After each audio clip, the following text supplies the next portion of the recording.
Before I get started, I'd like to kindly ask that you hit the like button and please subscribe to the channel for more content just like this. All I'm offering is the truth, nothing more. If there's one thing that I'm thankful for this holiday season, it's that this show is almost over. Jesus fucking Christ, it's about time! This episode begins with everyone dealing with the aftermath of both Devin and Junior's mothers being murdered. We open up on Jake's punchable face, grimacing at a funeral service. Unfortunately for him, things get worse and Devin starts to put distance between them. Because when Devin looks at Jake, he's just a constant reminder of what happened to his mother. Jake is now permanently connected to all the horrible murders that have happened in this show. He brought Chucky into this equation and now he's starting to pay for it. I know the feeling because when I look at Jake, it's just a constant reminder of how shitty this show has been written. Fuck you!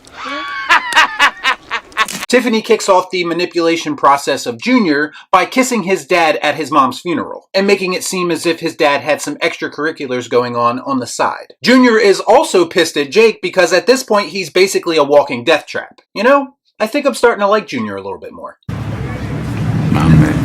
We get more flashbacks, this time from 1988. The flashbacks in this show started off really good with Chucky's childhood, but have since dissolved into something that feels more pointless. Also, the effect they're using with Brad Dourif's voice and Jennifer Tilly's voice, and they're dubbing that over the actors who are playing younger versions of them, that to me never works and it just makes the scene feel awkward. I'm having trouble. So Jake decides to run away after Devin breaks his heart, and while at the train station, in the biggest coincidence of all time, maybe verging on a straight-up plot convenience, he sees a guy carrying a good guy doll. And he chases the guy down and Jake eventually figures out that he was to deliver this doll to Chucky's childhood home. I guess this was the best way they could come up with to get Jake to go to this house. Because Devin, being the better character that he is, actually figured out where Chucky's house was, and he goes there and actually attempts to rescue Nika. Unfortunately for him, Nika conveniently turns back into Chucky, and now Devin is being held captive. You didn't see that coming.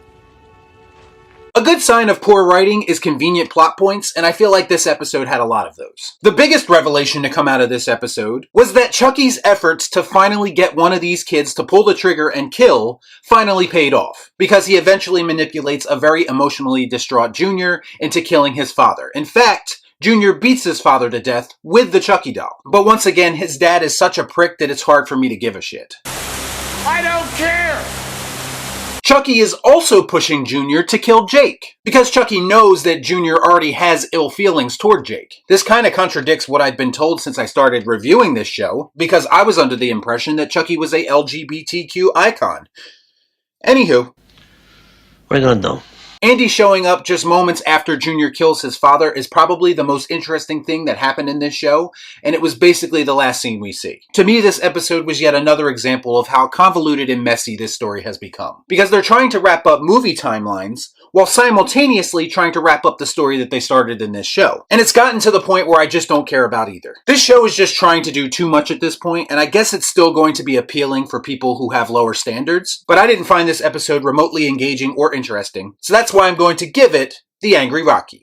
That's right, it stinks! So have you seen Chucky Episode 7? If you have, let me know what you thought about it in the comments down below. As always, please like, comment, share, subscribe to the channel. Hit that bell for notifications, and I'll see you next time right here on Real Shift. Thanks for watching. Peace out. Y'all be cool. Nah.